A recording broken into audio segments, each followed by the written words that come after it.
Some stories begin with thunder and gunfire. This one begins with a quiet breath, a dying man, and a woman who had already waited 3 decades for her moment. On a humid August morning in 1852, in rural Virginia, the fields outside the Carter plantation shimmered under a dull, relentless sun.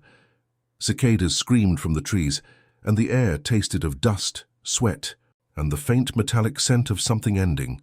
Inside the big house behind faded blue shutters and peeling white paint, Esther stood at the doorway of her master's bedroom and listened to the sound of his lungs drowning him from the inside. For 30 years she had risen before him, eaten after him, and lived entirely beneath him. For 30 years her hands had washed his clothes, bandaged his cuts, calmed his drunken rage, and carried his secrets. For 30 years she had watched him grow rich off the backs of people who had no names on paper. Yet now, in the dim light of the sickroom, he was just an aging man whose power slipped away with every ragged exhale. He lay on the bed, propped up by yellowed pillows, his once broad shoulders collapsing inward. His name was Thomas Carter, but for most of her life Esther had called him Master, with a voice as steady as stone. The doctor from town had already come and gone, leaving behind the same tired words he had used for other men whose wealth could not buy them more time. The end was close, he had said, very close, nothing left to do but pray. Esther did not pray for Thomas Carter. Instead, she watched, not with hatred burning in her eyes, not with pity either, but with a cold, focused stillness.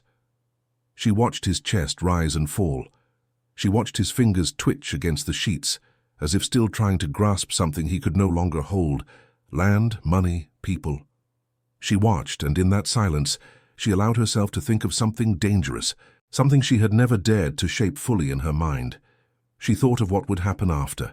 Downstairs the house creaked with the weight of history. The polished hallway floors remembered footsteps of judges, merchants, and Confederate officers-to-be, men who drank whiskey in the parlor and spoke of rights and property while ignoring the people who served them. The portraits on the walls, stiff men and pale women in dark clothes, stared down with glassy eyes that knew nothing of the hands that dusted their frames. Outside, in the backyard, the kitchen smoke curled into the sky while voices drifted from the quarters beyond the trees. Tired voices, cautious laughter, the clank of buckets, the eternal rhythm of a life that did not belong to the people living it. Esther belonged to that world, and yet she existed on its edge. She had spent most of her life in the big house, in the rooms where the family slept, ate, and argued. She knew where every creaky floorboard was, how every window stuck in the summer and rattled in the winter, how every secret was hidden behind a polite smile. She knew where Thomas kept his lockbox, how often he counted the coins, where he slid documents into the false bottom of his desk drawer. She knew the handwriting of the men who owed him money and the tone of the letters from his brother in Richmond. She knew everything that mattered about the man on the bed, but no one knew everything that mattered about her.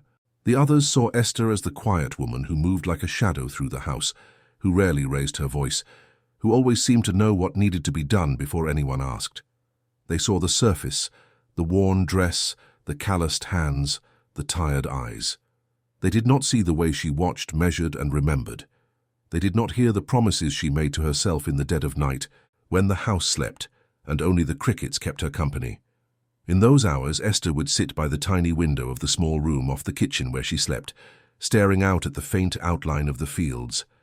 She would think of the children she had lost, sold away one by one as debts tightened around the Carter estate. She would see their faces in the darkness and feel the rage rise in her chest like a tide, pressing against her ribs, begging to break loose. But rage was dangerous. Rage got people whipped. Rage got people killed. So Esther learned to press it down and let it harden into something sharp and quiet. She turned it into patience. At first, that patience had been nothing more than survival, a way to live through each day without being crushed. But as the years went on, as Thomas drank more and gambled more and lost more, as the estate shrank and the whispers in town grew louder, Esther's patience changed. It became a calculation. She saw the cracks forming before anyone else wanted to admit they were there. She saw the late notices tucked behind the whiskey bottles, the arguments behind closed doors, the way Thomas's hands shook when he signed his name. By the time his body began to fail, his power had already started to crumble. Now, standing beside his bed, Esther could almost feel the balance shift. The man who had once walked through his fields like a king could not even lift his own hand to his mouth. His eyes fluttered open for a moment, sweeping the room before settling on her. There was confusion there and something like fear, though he would never have admitted it. "Water," he rasped, his voice barely a whisper. Esther stepped forward, lifted the cup from the table, and held it to his lips. She did it the way she had done everything for 3 decades, smoothly, without complaint, without visible emotion. The water dribbled down his chin as he tried to swallow. He coughed, choked, then sank back into the pillows, spent. For a long moment, neither of them spoke. The ticking clock on the mantel filled the silence. Somewhere in the distance, a wagon rolled past on the dirt road, wheels crunching over loose stones. The world outside kept moving, indifferent to the failing man in this stifling room. Finally, Thomas's gaze drifted back to her. "Been with me a long time," he murmured, as if suddenly remembering that she was more than a piece of furniture. "Yes, sir," Esther answered. He stared at her, as if trying to see something he had never bothered to look for before. Then his eyes slid away again, wandering aimlessly over the cracked ceiling plaster. "Paperwork. In the desk," he muttered, more to himself than to her. "Have to settle things." Esther's heart gave one small, controlled beat of interest. Papers. Settling things. He was thinking about what came next, about who would own what, about who would be left with nothing. She already knew where the papers were. She knew who he intended to favor, who he intended to forget. She had known for months, but hearing him say it now in this voice that trembled on the edge of silence lit a spark deep inside her. Because Esther had been patient. She had been loyal. She had done everything required of her and more. She had allowed him to believe she would always stand where he put her. But as his breath grew shallower and the afternoon heat pressed heavier against the window panes, she understood something with perfect clarity. The moment he left this world, the house, the land, the money, the debts, the future, everything would fall into motion. And for the first time in 30 years, Esther was not planning to be the one who simply endured what others decided. She was planning to decide. By the time evening settled over the Carter plantation, the house had the uneasy stillness of a place waiting for a storm to break. The doctor's buggy track still marked the dirt road out front, fading slowly under a thin layer of dust. In the quarters, word had already spread. Master was dying, this time for real. No one said it loudly, but the awareness moved through the air like smoke, invisible yet impossible to ignore. Esther moved through the house as she always did, her steps steady, her posture contained. She lit the lamps, straightened chairs left crooked, gathered empty glasses from the parlor where Thomas's nephew, Charles, had sat earlier pretending not to be nervous. She polished away fingerprints from the sideboard, noticing which bottle Charles had favored. She heard every hushed conversation behind closed doors, every half-whispered worry about inheritance and reputation, about debts and land. None of those conversations included her name. In the dining room, Charles paced back and forth, the lamplight trembling with each quick turn of his body. He was a man in his early 30s with his uncle's height but not his steadiness. His hair was already thinning at the temples, and the lines around his mouth suggested he had spent more of his life sneering than smiling. For years, he had drifted between Richmond and the plantation, gambling with men who respected his family name more than his judgment. Now he was the closest thing Thomas had to an heir. As Esther passed the doorway, Charles stopped pacing. "You!" he called, his voice sharp. She stepped into the room, hands folded in front of her. "Yes, sir." "How is he?" Charles asked, though his tone carried less concern than calculation. "Doctor says he's weak," Esther replied. "He's resting now." Charles snorted, running a hand through his hair. "Resting, that's one word for it." He turned toward the table, where a half-empty glass of whiskey glowed amber in the light. "He spoken to you? Said anything about arrangements?" The question was casual on the surface, but his eyes betrayed him. They searched her face for hints, as if she might have been entrusted with secrets he wanted. "He mentioned his papers," Esther said, keeping her voice neutral. "Said they're in his desk." Charles exhaled slowly. as though confirming something he already suspected. "Of course they are." He picked up the glass and took a long swallow. "Well, no doubt he's taken care of everything. My uncle always liked to control how things ended, just as much as how they began." Esther did not answer. She did not tell him that she had seen the desperation in Thomas's eyes, the way his fingers trembled when they brushed the edge of the key to his lockbox. Control, she knew, had already begun to slip from his grasp, long before his body followed. Charles studied her a moment longer. "You've been with him a long time," he said, echoing Thomas's earlier words without realizing it. "Yes, sir." He nodded, his gaze drifting. "Well, when this is over, I expect you know your place here as well as anyone. My uncle always said you were reliable." The words sounded like praise and dismissal in the same breath. "Keep the house in order. Make sure everything looks respectable. There will be people coming, lawyers most likely." Esther inclined her head. "I understand." He waved her away with a flick of his hand, already thinking ahead. She turned and left the room, her face composed, her mind anything but. Upstairs, Thomas's bedroom smelled of medicine and fading life. The curtains were half drawn, letting in just enough light to shape his figure on the bed. He was awake, but drifting, his eyes unfocused as they moved across the ceiling. Esther stepped to the bedside, setting a clean cloth and a small basin of water on the table. "Evening, sir," she said quietly. His gaze slowly found her. For a moment, something like recognition passed through his expression, followed by a weariness that seemed to settle into his bones. "Esther," he said, voice faint. "You still here?" "Yes, sir," she replied. "I'm here." He watched her, as if weighing how much truth he wanted to release into the air before it became too heavy to carry. His lips parted, then closed again. When he finally spoke, the words came haltingly. "Charles." "He'll take over," Thomas said. "Most of it. The land, the house." His eyes flickered toward the desk in the corner. "Papers say so." Esther followed his gaze, then looked back at him. "I understand," she answered, though the words tasted like ash. "There are debts," he muttered, as if confessing a minor flaw. "But it's manageable. The right man can keep it together." He swallowed, grimacing with the effort. "You'll stay on. Told the lawyer so. Said you were necessary. House won't run without you." To someone else, those words might have sounded like security, a promise of continuity. To Esther, they sounded like another chain.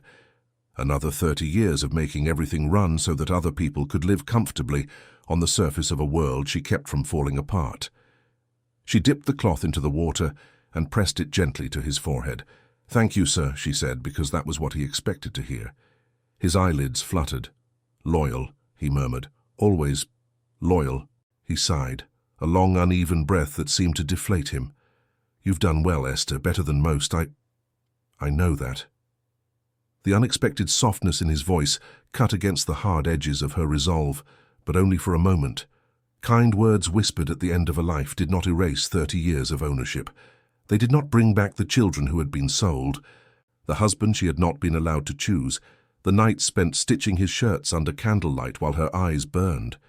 Still, she let him have his illusion. "Yes, sir," she said again. As the night deepened, Esther settled into a chair by the window, watching the faint glow of lanterns from the quarters. The sounds from outside grew quieter. Eventually, even the cicadas seemed to rest. The house breathed in slow, uneasy rhythms. When Thomas's breathing shifted, turning shallow, then ragged, she rose without thinking. She moved to his side, saw the way his fingers clutched at the sheet, the way his mouth worked soundlessly.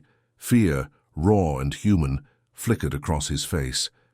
For the first time in 3 decades, Esther reached for his hand, not as a servant, but as a witness. He gripped her fingers with surprising strength. His eyes locked onto hers, wide, almost pleading. "Don't let it fall apart," he whispered. "The estate, my name. Promise me." Esther held his gaze. In that suspended moment, she understood that he was not asking for her sake. He was asking for himself, for his legacy, his pride, the story he wanted the world to tell about him after he was gone. she answered calmly. "I'll take care of it." He exhaled a shaky, broken breath that left his body and did not return. His hand slackened in hers.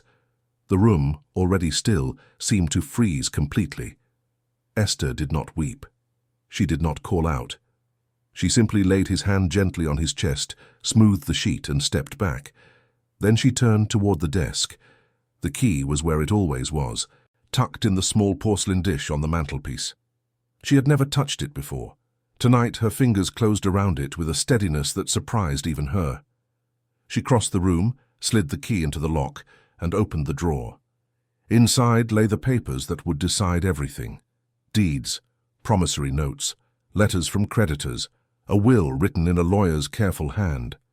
The future of the Carter estate sat there in black ink on white pages, waiting for the world to obey it. Esther stared down at them, her mind moving quickly, calmly. For 30 years, she had been the woman who made sure everyone else's plans unfolded as they wished. Tonight, as the house held its breath around her, she began to imagine something else. What if, this time, the plans were hers? The morning Thomas Carter was pronounced dead, the sky over the plantation looked deceptively clean. A faint mist hovered over the fields, softening the rough lines of fences and trees. To anyone passing by on the road, the big house would have appeared as it always had, weathered but proud, its columns standing straight, its roof catching the first pale light of day. Inside, however, everything had shifted. Word spread quickly, it always did. Before the doctor's buggy returned with the official declaration, people in the quarters already knew. It was in the way the bell at the big house rang too early, too sharply. It was in the way Esther walked across the yard, her expression composed but unreadable. It was in the unnatural silence that followed the announcement, a silence heavier than any wailing. In the kitchen, pots sat untouched on the stove. Sarah, a younger woman who worked beside Esther most days, stood with her hands buried in a bowl of dough, her fingers motionless. "He really gone?" she asked in a low voice, as if saying it too loud might summon him back. Esther wiped her hands on her apron. "Yes," she answered. "Doctor said so." Sarah studied her face. "What's going to happen now?" The question hung in the air. Esther did not answer immediately. She thought of the desk upstairs, of the will folded neatly among other papers, of the names and numbers scrawled in ink. She thought of Charles pacing, drinking, imagining himself master of everything his uncle had built and ruined. "Work still needs doing," Esther said at last. "People still need to eat. For today we keep things moving." It was the sensible answer, the safe one. It was also only half true. By late morning, the lawyer from town arrived, a thin man in a dark coat, spectacles perched on his nose, his face arranged in a practiced mask of solemnity. He shook Charles's hand on the front steps, offered rehearsed condolences, and stepped into the house with a small leather satchel that seemed to hold as much weight as the coffin being brought up the hill behind the house. Esther did not join them in the parlor. She had no right on paper to be present when the future was read aloud. Instead, she positioned herself within earshot, moving deliberately through the hallway with a feather duster in hand. She polished the frames of ancestral portraits while listening to the murmurs drift through the parlor doors. From inside, the lawyer's voice floated out, steady and detached. He listed assets, debts, conditions. He read the will in the measured tones of a man accustomed to explaining other people's final decisions. Thomas Carter left the majority of his property, land, buildings, tools, and the people he owned, to his nephew Charles, with instructions to preserve the estate to the best of his ability. There was a smaller provision, almost an afterthought, naming a distant cousin should Charles fail. There were instructions about burial, about a modest stone in the family plot, about unpaid notes that should be honored where possible. There was nothing about mercy, nothing about restitution, nothing about Esther by name. The closest Thomas came to acknowledging her existence on that crinkling page was one line buried near the end. "House servants necessary for the maintenance of the primary residence are to be retained, barring exceptional circumstances at the discretion of my heir." Even in death, he claimed her usefulness, not her humanity. In the hallway, Esther paused. her hand resting lightly against the doorframe. She listened to Charles's occasional questions, to the lawyer's reassurances. They spoke of figures, acres, and strategies. The word debt repeated itself more often than either man seemed comfortable with. The estate, it was clear, was not as solid as the house's tall columns suggested. When the parlor door finally opened, Charles emerged first, jaw set, expression grim. Behind him, the lawyer carried a bundle of papers, his fingers careful on the edges. Charles glanced at Esther, who stood as if she had simply been passing by. "We'll need the dining room prepared," he said briskly. "There'll be guests in the next few days, people from town, men who need to see the house running properly." "Yes, sir," Esther replied. The lawyer paused, offering her a small nod that suggested he recognized her as part of the machinery that kept the place functioning, but not as someone with any stake in its future. "You must be Esther," he said mildly. "Mr. Carter spoke highly of your reliability." "Yes, sir," she answered again. He smiled faintly, then followed Charles down the hall, already discussing which creditors required immediate attention. As their voices receded, Esther remained where she was, her gaze drifting toward the stairs that led up to the room where Thomas's body lay, waiting to be placed in a coffin. The house felt both too full and strangely hollow, as if someone had removed a weight that had held everything in its familiar place, leaving the structure to tremble for a moment before settling again. That afternoon, as preparations for the funeral began, Esther slipped into Thomas's study under the pretext of tidying. The desk stood where it always had, its surface cluttered with the residue of a life spent measuring worth in ink and numbers. The lockbox had already been opened by the lawyer, its contents sorted and catalogued. But Esther was not interested in what he had taken. She was interested in what he had overlooked. She opened drawers, moving carefully, returning everything exactly as she found it. She discovered letters from merchants, notes from political acquaintances, and scraps of paper, some stained with spilled liquor, bearing hastily written figures. Tucked behind a stack of dull correspondence, she found a small, worn notebook bound with a faded strip of leather. Inside, Thomas's handwriting filled the pages, lists of names, work assignments, births and deaths, purchases and sales. It was not an official ledger. It was something more personal, a record of human lives reduced to transactions, kept close rather than sent to town. In the margins he had sometimes added small details: good with horses, quick learner, troublemaker. Near the middle of the book, Esther found a page with her own name written at the top. Esther, acquired 1822, aged approximately 12, strong, quiet, useful in the house. Below that, Thomas had noted each child she had borne, with dates and short remarks about where they had been sent. Reading it, Esther felt a chill spread through her chest. Her entire life, her pain, her losses, her labor, confined to a few lines of cramped script. She closed the notebook carefully, her thumb resting on the edge of the page that bore her name. That little book was more than a record. It was proof. Proof of decisions he had made silently, of value extracted and never repaid. Proof that the wealth of the Carter estate had been built, in no small part, on her back. For the first time, she allowed herself to see the idea fully. If she had been the one holding the pen, the numbers and lines in that ledger would look very different. The thought was dangerous. It was also clarifying. The next days passed in a blur of ritual. Men came in dark coats. Women arrived in heavy black dresses. People spoke in hushed tones about Thomas's character, his contributions, his legacy. They praised his discipline, his sense of duty, his devotion to the land. No one mentioned the people whose lives had been bent to fit those same virtues. Esther moved among them, invisible yet ever present, pouring coffee, arranging plates, directing younger servants with a quiet nod or a small gesture. She watched how Charles tried to inhabit his new role, straightening his shoulders, lowering his voice, using words like responsibility and stewardship, while his fingers twitched whenever someone mentioned bills. At night, when the guests finally left and the lamps were dimmed, the house felt like a stage after the audience had gone. The props remained, but the performance was over. In that emptiness, Esther returned to the study. This time she did not simply look. She began to plan. She studied the will more closely, noting every condition, every assumption.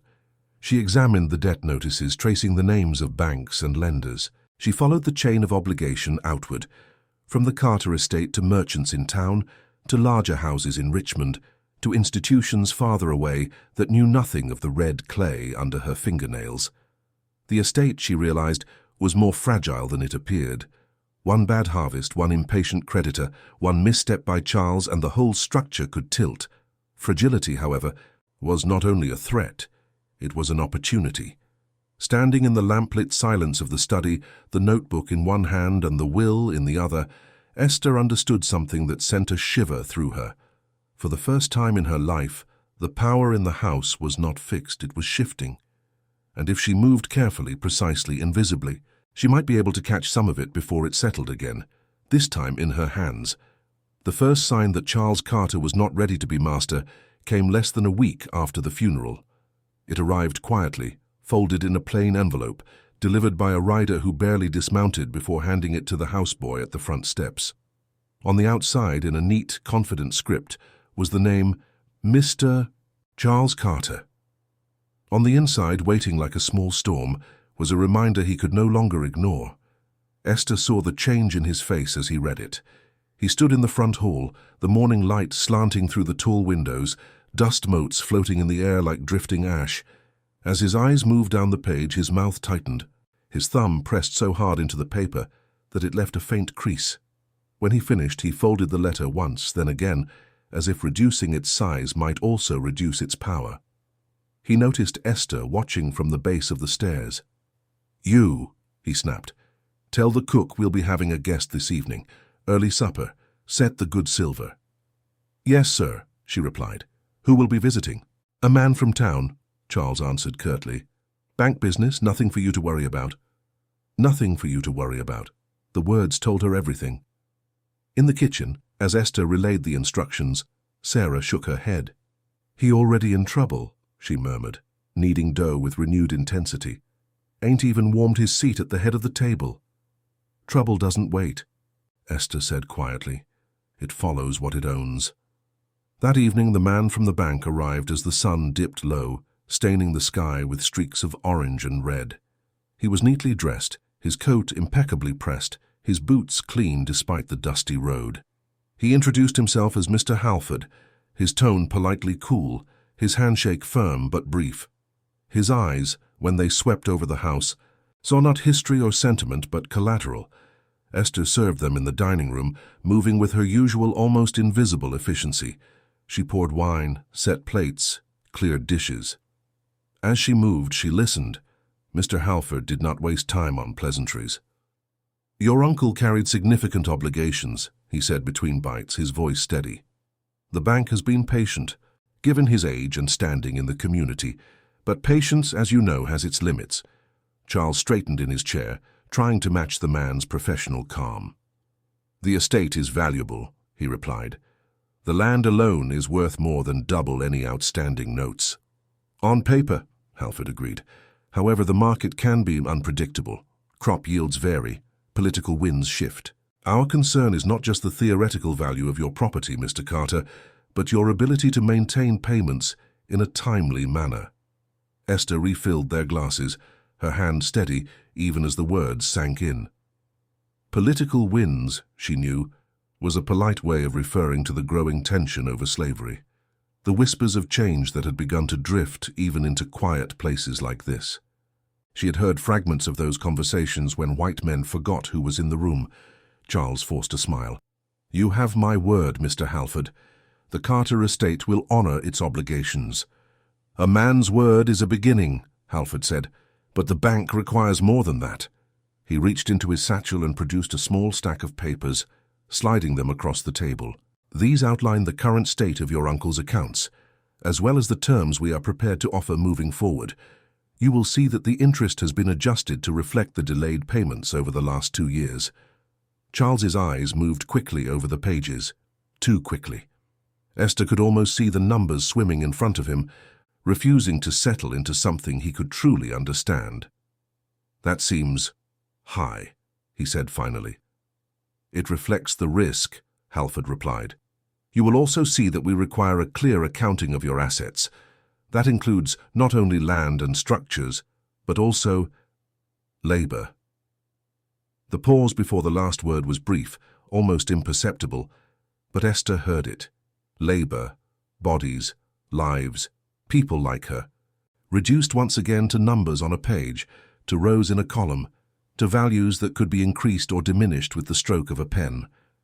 Charles nodded stiffly. I'll have the records prepared. Halford folded his hands. I understand your uncle kept certain notes personally, rather than leaving everything to overseers. It would be helpful to include any such private ledgers. The bank prefers a complete picture. The small notebook in Esther's possession flashed through her mind. She set down the wine bottle, stepped back from the table, and let the rest of the conversation wash over her like distant thunder.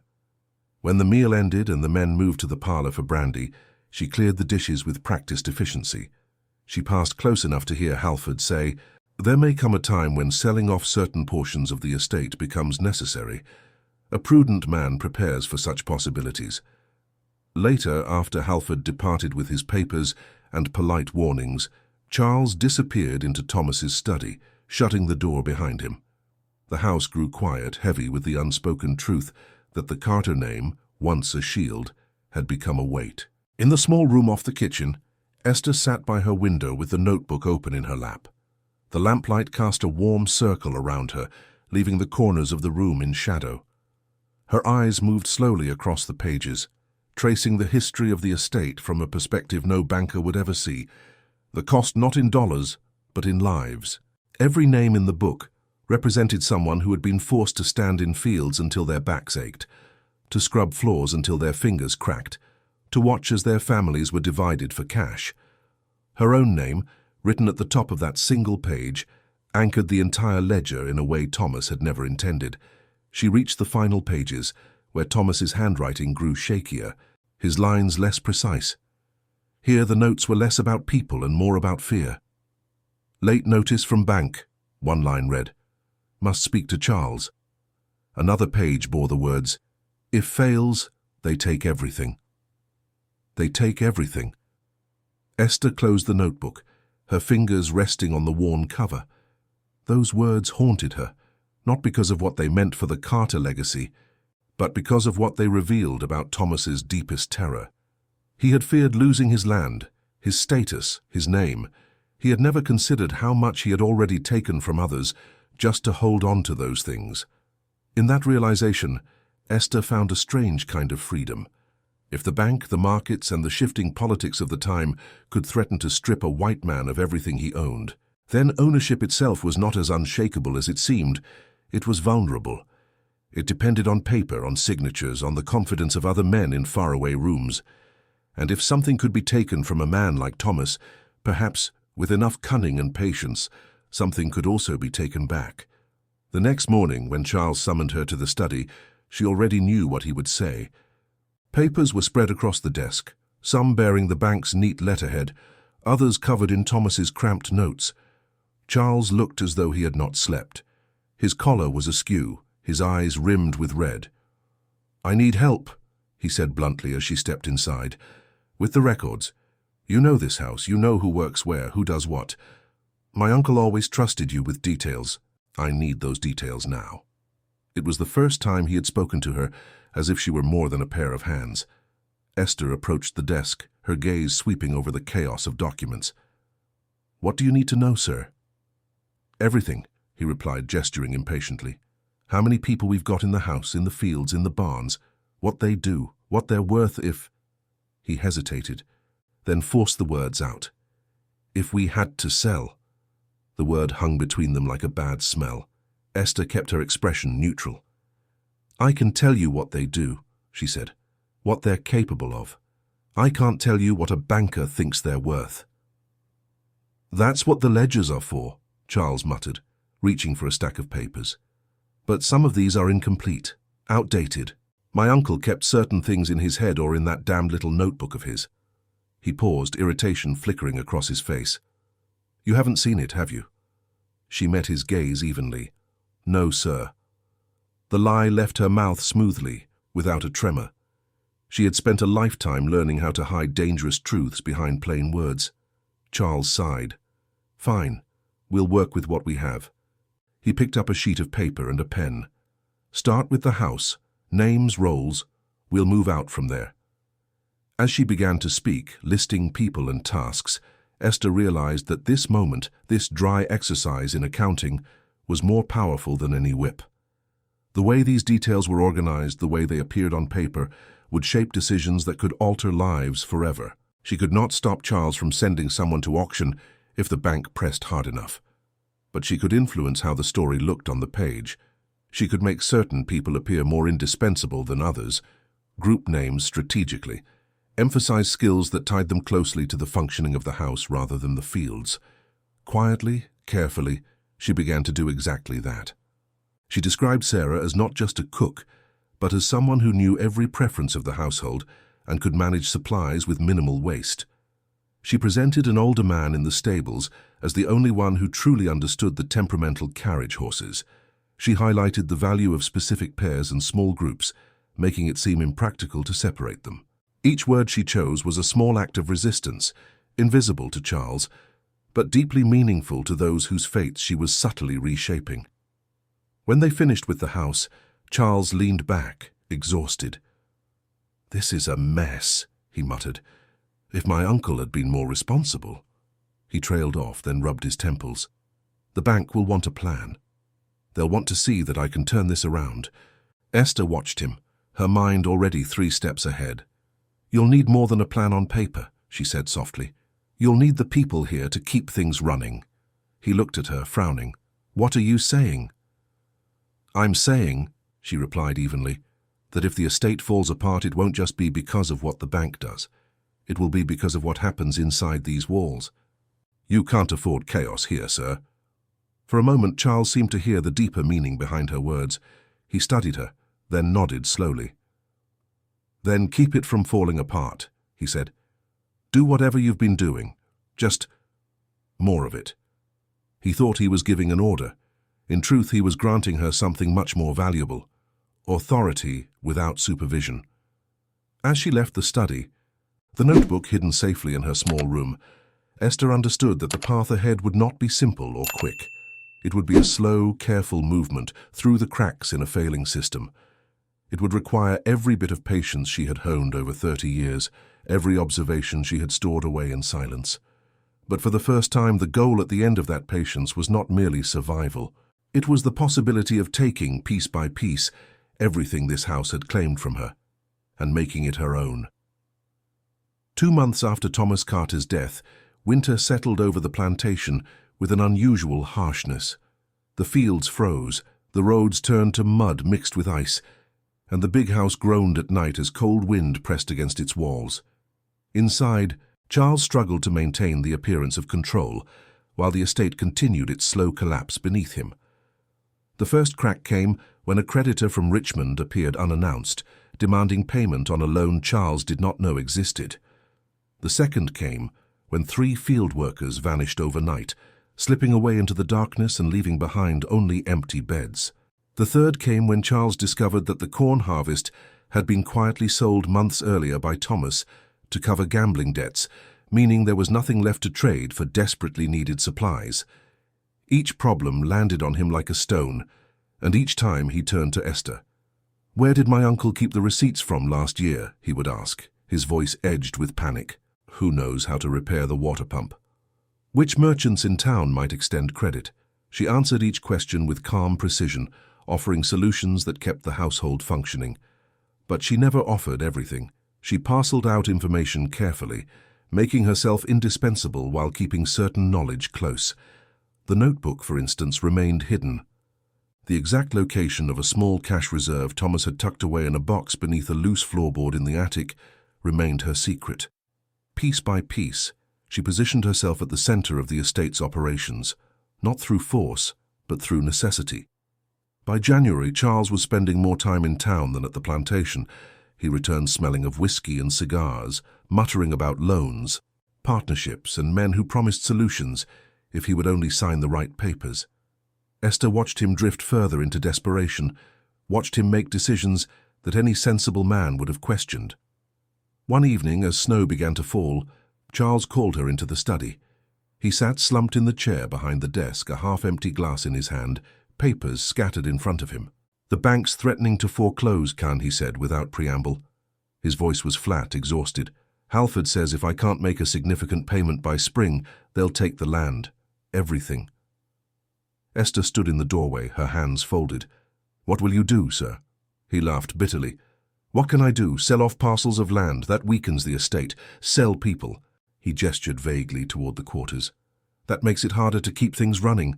I'm trapped, Esther. Every option makes things worse." She stepped into the room, moving closer.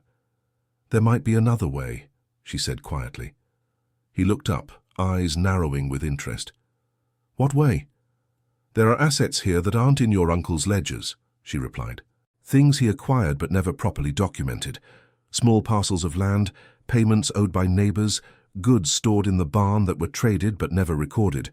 If you could consolidate those, present them properly, the bank might see the estate as more stable than it appears." It was a half-truth, carefully constructed. There were indeed small, undocumented assets, but not enough to solve Charles's problems. What Esther was really offering was the illusion of competence, a way for him to buy time while she continued to maneuver. Charles leaned forward. "You know where these things are?" "I've been in this house for 30 years, she said. "I've seen what comes and goes. I can help you find them." He stared at her for a long moment, as if seeing her fully for the first time. "Why?" he asked.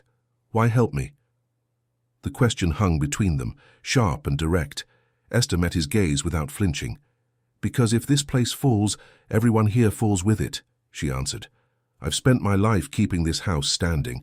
I'm not interested in watching it burn now." It was the truth, though not the whole truth. She had no love for Charles or his claim to the estate, but she understood that the collapse had to be managed, not chaotic. If she was to take what she wanted, she needed the structure to hold just long enough for her to position herself inside it. Charles exhaled slowly, then nodded. "All right, show me what you've got." Over the following weeks, Esther led Charles through the forgotten corners of the estate. She showed him a stack of unused lumber in the barn that could be sold. She pointed out a boundary dispute with a neighbor that, if settled correctly, would add a small strip of valuable land to the property. She produced old receipts for goods Thomas had lent to other planters, debts that could theoretically be called in. Each discovery made Charles feel as though he was regaining control. In reality, Esther was tightening her grip. She became his eyes, his memory, his problem solver. He stopped questioning her suggestions. He stopped looking over her shoulder. He signed papers she prepared, nodded when she told him which merchant to approach, deferred to her judgment on household decisions that once would have been his alone. Authority, she realized, was not always seized. Sometimes it was simply handed over by those too tired or too incompetent to hold it. In February, as the snow began to melt, Esther made her most daring move. She approached Charles one evening with a proposal. "The workers in the quarters are uneasy," she said. "They've heard rumors about sales, about the estate being broken up. If they run, you'll have no one left to plant the spring crops." Charles's face darkened. "What do you suggest?" "Let me speak to them," she replied.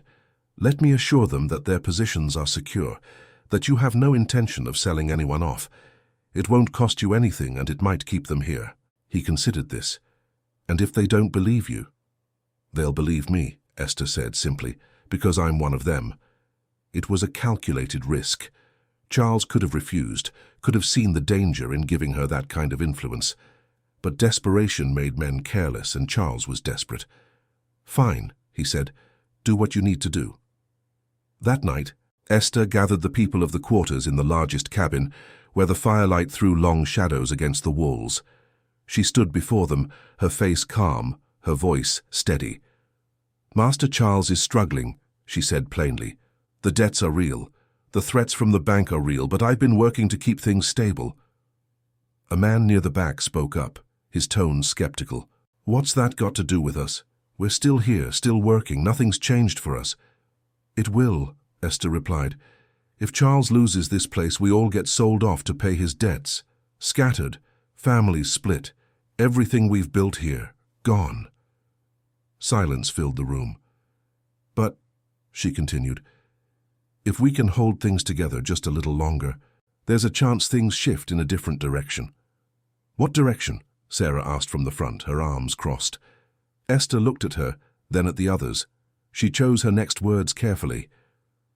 One where we're not just hoping someone else makes decisions for us, she said. One where we have a say. It was the most she could reveal, without risking everything. But the words landed. She saw it in their faces, the flicker of something dangerous and hopeful at once. An older woman near the fire spoke, her voice quiet but firm. You got a plan, Esther? Esther met her eyes. I'm working on one. It was enough. Not everyone trusted her completely, but enough did.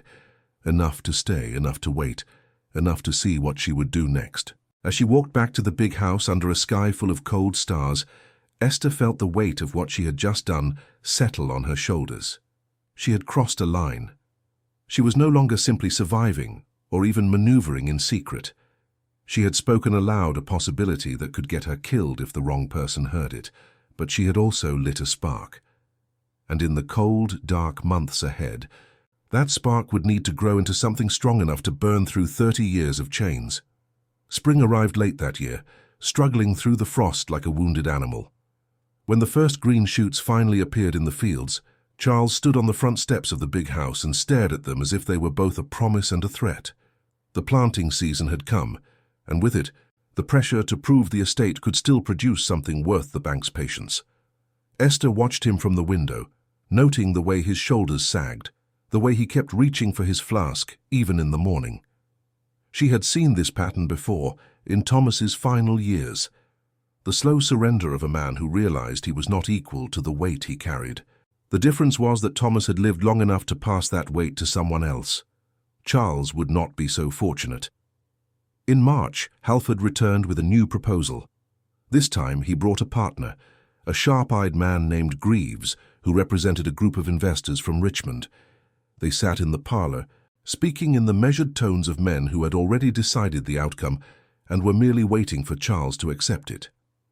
Your uncle's debts exceed the liquid value of this estate, Greaves said, unfolding a document with meticulous care. However, our group is willing to absorb those debts in exchange for a controlling interest in the property. You would retain a minority share and remain as an overseer, provided the operation meets certain productivity standards. Charles's face flushed. You're asking me to give up my family's land. We're offering you a way to keep some of it, Halford corrected. The alternative is foreclosure. You would lose everything, including your name's reputation. The words hung in the air like smoke. Charles looked at the papers, then at the two men, then at the window where the field stretched out under pale spring light. His hands clenched and unclenched. I need time to think, he said finally. You have 1 week, Greaves replied, standing. After that, the offer is withdrawn and we proceed through the courts. When they left, Charles sat alone in the parlor for nearly an hour, staring at nothing. Esther brought him tea he did not drink, straightened pillows he did not notice. Finally, he looked up at her. What would you do? He asked, his voice hollow. She set down the tray and met his eyes. I would ask myself what I'm really trying to save, she answered. The land? The name? Or the ability to decide my own future? He frowned. That's not an answer. It's the only one that matters, she replied. He turned away, dismissing her with a wave, but she could see the question working its way into his mind, undermining the last remnants of his certainty. That night, Esther returned to the study. She moved through the dark room with practiced ease, her fingers finding the desk drawer, the hidden compartment Thomas had built behind a false panel.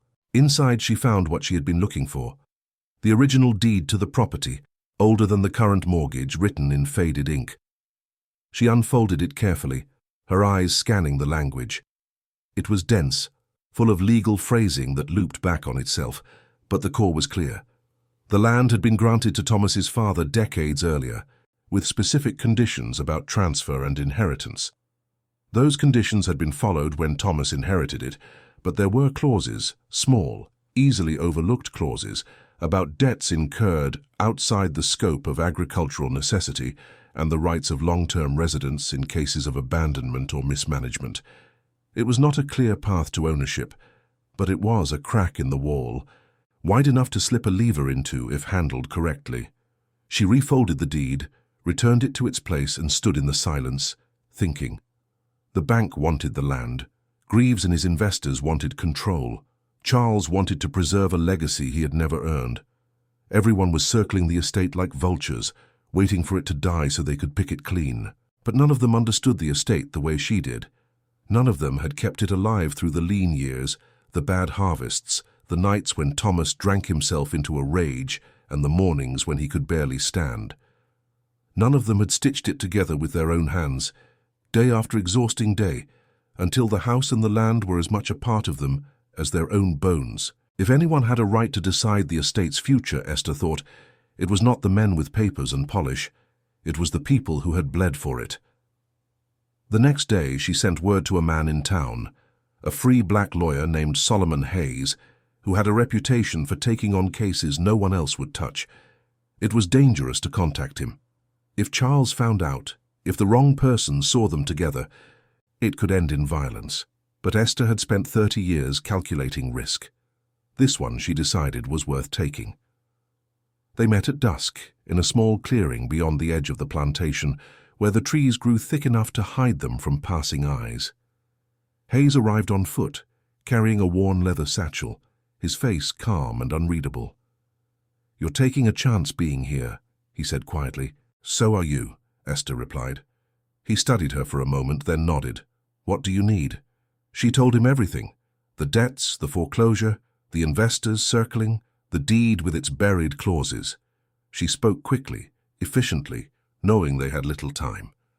When she finished, Hayes was silent for a long moment. "You're talking about challenging a white man's claim to property he inherited legally," he said. "Even if the law is on your side, which is far from certain, no court in Virginia is going to side with you." "I'm not asking them to side with me," Esther said.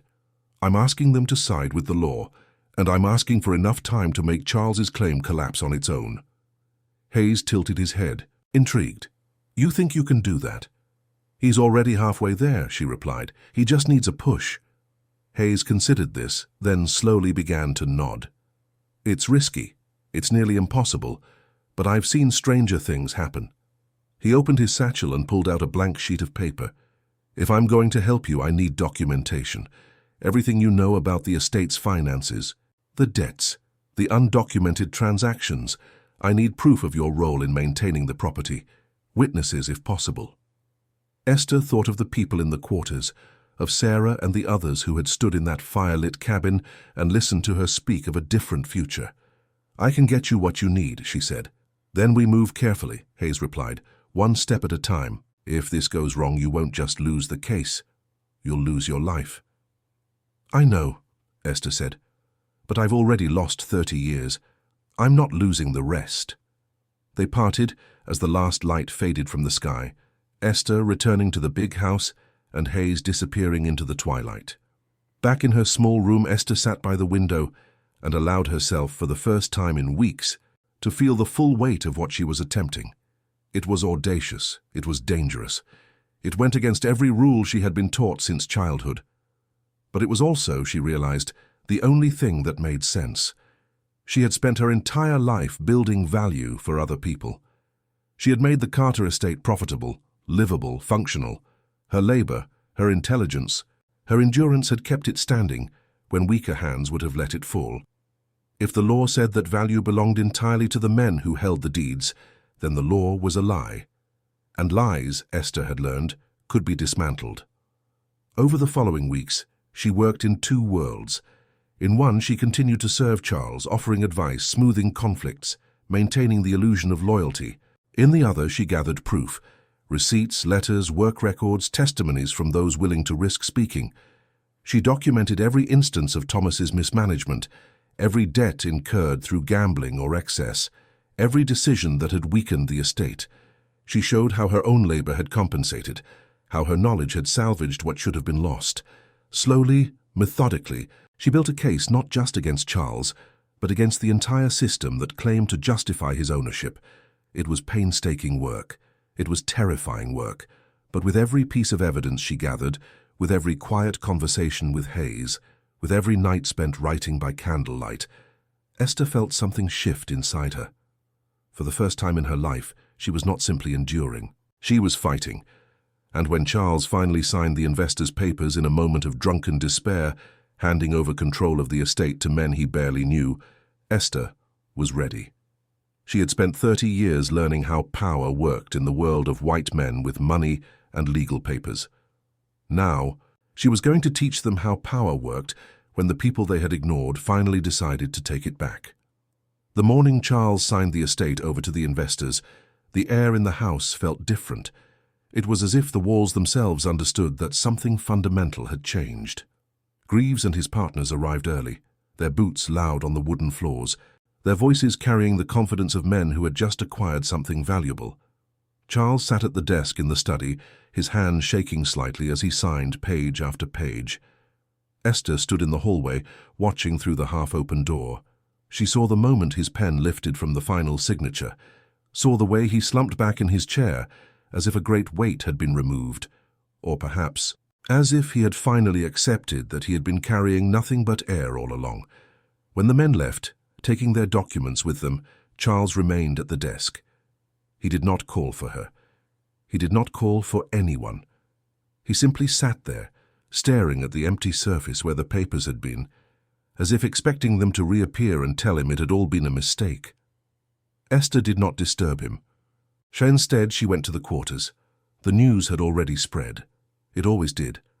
By the time she arrived, people were gathered outside the cabins, their faces tight with worry. The sale of the estate to outside investors meant uncertainty. It meant new rules, new expectations, and potentially new cruelties. Sarah met her at the edge of the clearing. "Is it true?" she asked. "He really gave it all away?" "He signed the papers," Esther confirmed. "The investors take control in 2 weeks." A murmur ran through the crowd. An older man stepped forward. "What happens to us?" "That depends," Esther said, her voice calm but firm. "On what we do next." She had their attention now, all of them, watching her with a mixture of hope and fear. "I've been working with someone," she continued, "a lawyer, a free man who knows the law better than most white men in this county. He's found ways the sale might be challenged, loopholes in the debt structure, errors in how the estate was transferred. If we move carefully, we might be able to disrupt the investors' control long enough to create a different outcome." "What kind of outcome?" Sarah asked. Esther hesitated. This was the moment, the point of no return. If she spoke the words aloud, there would be no taking them back. "One where we claim what we've built," she said quietly. "This land, this estate, it exists because of our labor. The law might not recognize that, but the truth doesn't care what the law says. If we can prove mismanagement, if we can show that the estate's value comes from our work and not from the men who claim to own it, we might be able to argue for a different kind of settlement." "You're talking about freedom," the older man said, his voice barely above a whisper. "I'm talking about justice," Esther replied, "which sometimes looks like freedom and sometimes looks like taking back what was stolen." Silence settled over the group. It was one thing to dream of freedom in the abstract, another to hear someone say it aloud, attached to a plan, to risk, to the possibility of real consequence. Finally, Sarah spoke. "What do you need from us?" "Testimony," Esther said. "Witnesses who can speak to the work you've done, the decisions you've made when no one else was paying attention, records of punishments, of children sold, of promises broken, everything that shows this place runs on our backs, not theirs." One by one, people began to nod, not all of them. Some still hung back, eyes wary, unwilling to risk everything on a plan that seemed impossible. But enough stepped forward, enough to matter. Over the next 10 days, Esther and Hayes worked furiously. He drafted legal motions, argued technicalities, filed objections with the county court. She gathered statements, documented abuses, traced the financial history of the estate back through decades of transactions. They built a case not just against the investors, but against the entire structure of ownership that allowed men like Thomas and Charles to claim human beings as property. It was not a case they expected to win outright.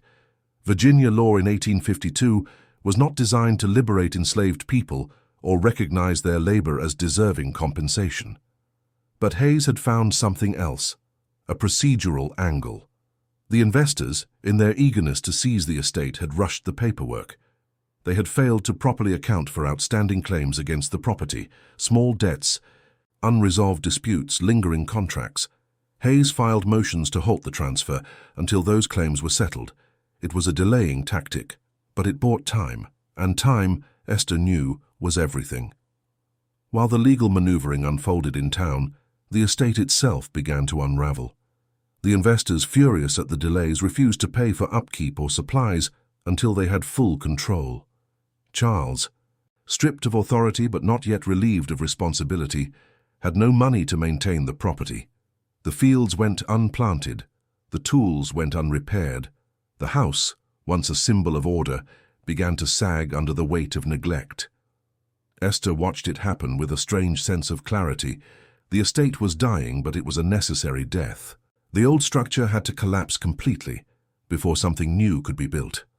In late April, as the court date approached, Greaves arrived at the plantation one final time.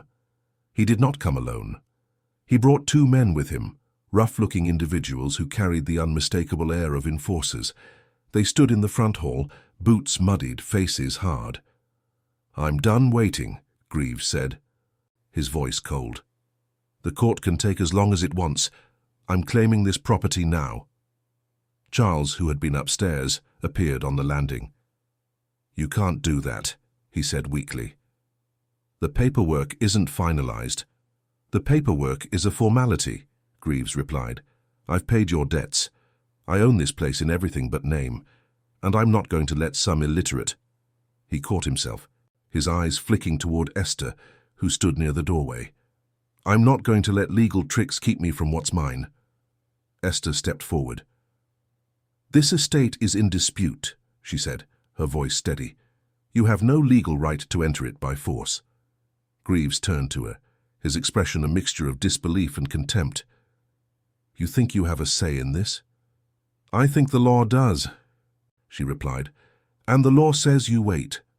For a moment the room was utterly silent. Greaves stared at her as if she had spoken in a language he didn't understand. Then he laughed, a short, sharp sound devoid of humor. "You've got nerve," he said. "I'll give you that." He glanced at his men, then back at Esther. "But nerve doesn't change reality. This place is falling apart. You think a judge is going to side with you over men with money and influence?" "I think," Esther said calmly, "that a judge will side with whoever makes the strongest case. And I've been building that case for 30 years. Greaves's smile faded. He took a step closer, his voice dropping. "You're playing a dangerous game." "I've been playing it my whole life," Esther replied. "The only difference now is that I'm playing to win." The tension in the room stretched tight. For a heartbeat it seemed as though violence might erupt. Then Greaves stepped back, his jaw tight. "Fine," he said. "We'll let the court decide. But when this is over, when you've lost everything, don't say I didn't warn you." He turned and strode out, his men following. The door slammed behind them. Charles descended the stairs slowly, his face pale. "You just made an enemy of a very powerful man," he said. "I've had powerful enemies my entire life," Esther replied. "What's one more?" She walked past him, out of the house and into the bright spring sunlight. The fields lay fallow, the barn doors creaked in the breeze, and the quarters stood quiet in the distance. It looked like an ending, but Esther knew better. It was a beginning. The court hearing was set for May 15th. She had 2 weeks to prepare, 2 weeks to hold everything together, 2 weeks to prove that a woman who had been treated as property for 30 years could stand in front of a judge and demand to be seen as something more. It was impossible. It was audacious. And as she stood there, feeling the weight of history pressing down on her shoulders, Esther allowed herself a small, fierce smile. Because impossible had never stopped her before. The courthouse in Charlottesville stood like a monument to certainty, its white columns gleaming in the morning sun. On May 15th, 1852, Esther walked up those steps with Solomon Hayes at her side, knowing that every eye in the building would be on her, not because they expected her to win, but because they could not believe she had dared to try. The courtroom was packed. Greaves sat at the front with his lawyers, their suits pressed, their expressions confident. Charles slouched in a corner, looking more like a spectator than a party to the proceedings. Behind them, filling the benches, were townspeople drawn by curiosity and scandal, a black woman challenging white men over property. It was the kind of story people would tell for years, regardless of how it ended. Esther sat beside Hayes, her hands folded in her lap, her face composed. She had chosen her best dress, plain but clean, and pinned her hair back tightly. She wanted to look dignified, unshakable. She wanted the judge to see not a piece of property, but a person who understood exactly what was at stake. The judge entered, a man named Walters, older, with a grey beard and tired eyes, and the room fell silent. He took his seat, shuffled papers, and looked out over the assembly. "This is a highly irregular matter," he began, his voice gravelly. "A motion to halt the transfer of property based on claims of procedural errors and, if I understand correctly, disputed labor contributions." He glanced at Hayes. "Counselor, I assume you're prepared to make your case." Hayes stood. "I am, Your Honor." For the next hour, Hayes argued with precision and passion. He laid out the procedural failures in the investor's paperwork. He presented evidence of debts that predated the current sale, claims that had not been satisfied. He introduced testimony from workers on the estate, carefully worded, strategically framed, demonstrating that the property's value had been sustained not by its owners, but by the labor of those who had no legal claim to it. It was a narrow argument. Hayes could not directly challenge slavery itself. The law would not allow it. But he could challenge the specifics of this transaction, the competence of those involved, the integrity of the process. When he finished, the judge turned to Greaves's lead attorney, a sleek man named Morrison. Morrison rose, his confidence unshaken. "Your Honor, this is nothing more than a transparent delay tactic. My clients have fulfilled every legal requirement. The debts in question are minor and do not affect the transfer. As for the labor argument, it is absurd on its face. Enslaved individuals do not have property rights. Their labor belongs to their owner. That is the foundation of our entire economic system." He gestured toward Esther without looking at her. "This woman, however admirable her loyalty may be, has no standing to challenge this sale. She is property, not a party. To entertain this argument is to undermine the very principles this court exists to uphold." The words landed like stones. Esther felt the weight of them, the casual dismissal, the reduction of her entire existence to a legal inconvenience. But she did not look away. She kept her eyes forward, her expression calm. Judge Walters leaned back, stroking his beard. "Mr. Hayes, your client's standing in this matter is indeed questionable. How do you respond?" Hayes stood again. "Your Honor, I'm not arguing that my client has ownership rights under current law. I'm arguing that the transfer of this estate was conducted improperly, and that the individuals most knowledgeable about its actual condition, those who have worked it for decades, have relevant testimony.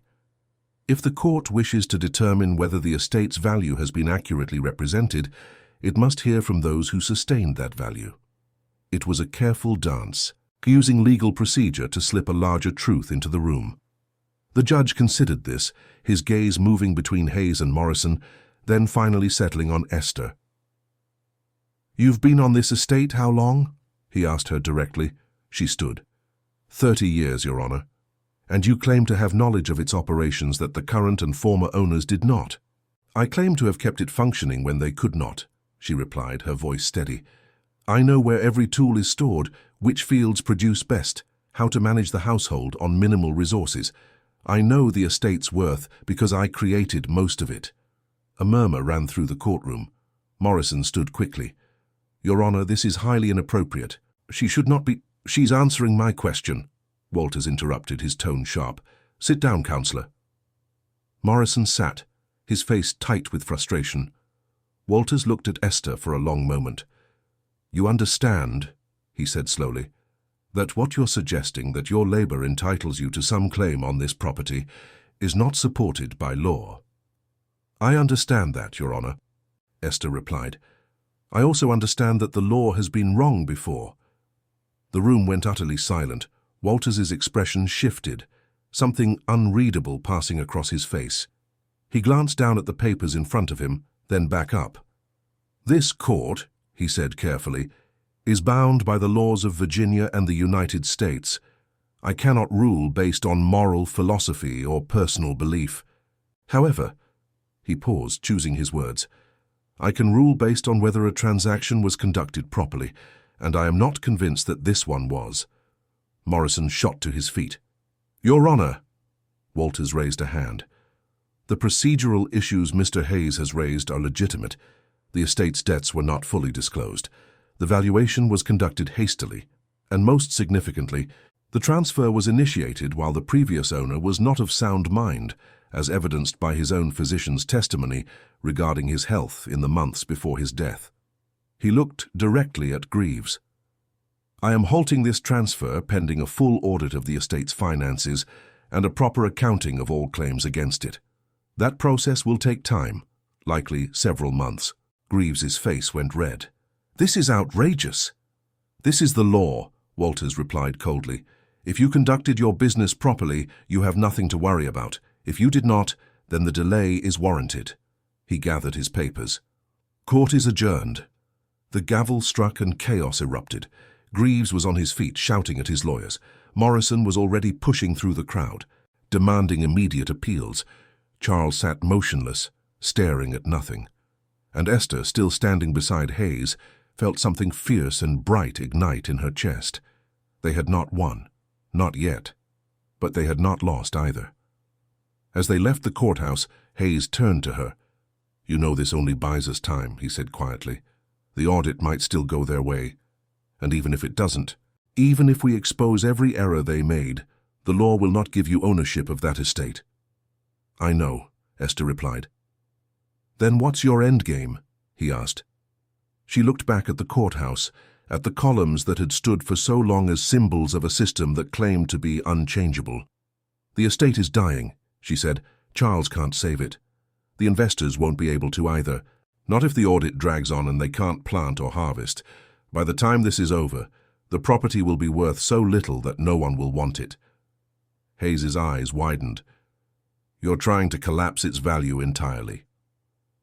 I'm trying to make sure that if I can't have it, Esther said, then no one who profited from my labor can have it either. And when it's worth nothing, when the banks and investors walk away, maybe, just maybe, there's a chance for the people who actually built it to claim what's left. It was audacious. It was uncertain. It was a gamble that could end with her losing everything. But as Esther walked away from the courthouse, the spring sun warm on her face, she realized something profound. For 30 years, she had lived under the weight of other people's decisions. For 30 years, she had been told her place, her value, her future. Now, for the first time, she was deciding. And whether she won or lost, whether the law sided with her or crushed her, she had done something no one could take away. She had stood in a room full of powerful men and told them the truth, that her life had value, that her labor had built something they could never have created alone, and that the world they believed was solid and unchanging was, in fact, as fragile as the papers they signed and the lies they told themselves. The battle was not over. It was, in many ways, just beginning. But Esther had already won the only victory that truly mattered. She had taken back her voice, and once a voice like hers was heard, no amount of law or power could ever truly silence it again. Every family hides secrets, some so dark they should never see the light of day. Here, we open the doors to those shadowed pasts, uncovering hidden crimes, silent pacts, and stories that echo like ghosts through the halls of memory. If you've made it this far, it means you also carry that forbidden curiosity. So don't hesitate. Subscribe to the channel now, turn on the bell, and follow our next revelations.